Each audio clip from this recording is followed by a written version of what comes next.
Well, as we reported last week, Nordstrom is shutting down all 13 of its stores in Canada and laying off its 2,500 workers. The luxury department store says it's lost money on Canadian operations every year since it launched in 2014 and has obtained an order for creditor protection. Employment lawyer Alex Lucifero joins us now to talk more about the impact of this. So Alex, talk about what it means for employees if a company, even one the size of Nordstrom, declares bankruptcy or is pursuing CCAA. Yeah, it is a very, very difficult situation, Matt, and we're talking here about 2,300 employees across Canada, and it is really the most difficult of situations employees can find themselves in when we're talking about a bankruptcy specifically or creditor protection.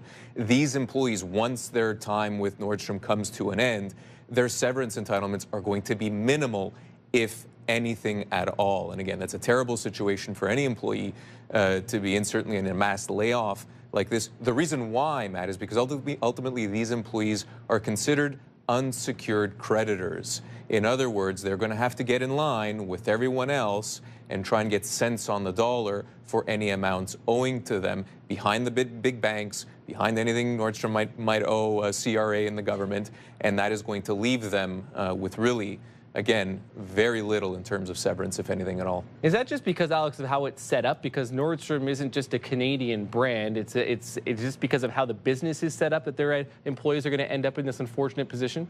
Well, it's the Canadian arm of that global corporation that is going bankrupt, and that's the crux of it, Matt. It's that bankruptcy that really makes it extremely difficult, regardless of what Nordstrom is doing, for example, in the States or in any other country for that matter. If the Canadian entity is going bankrupt, again, that leaves these employees in a very difficult situation.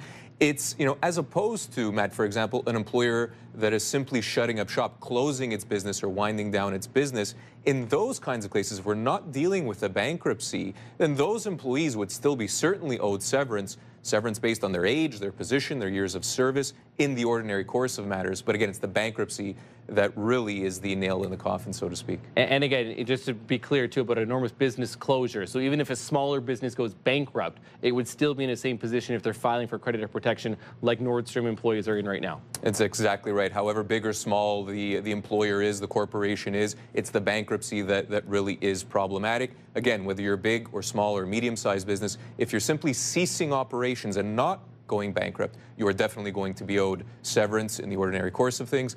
If your employer is claiming bankruptcy, again, that's a worst-case scenario for employees, unfortunately. It is very, very tough, certainly for, again, as we talk about hundreds of employees across the country. Alex Lucifero, thank you so much for the insight. Appreciate it, as always. My pleasure.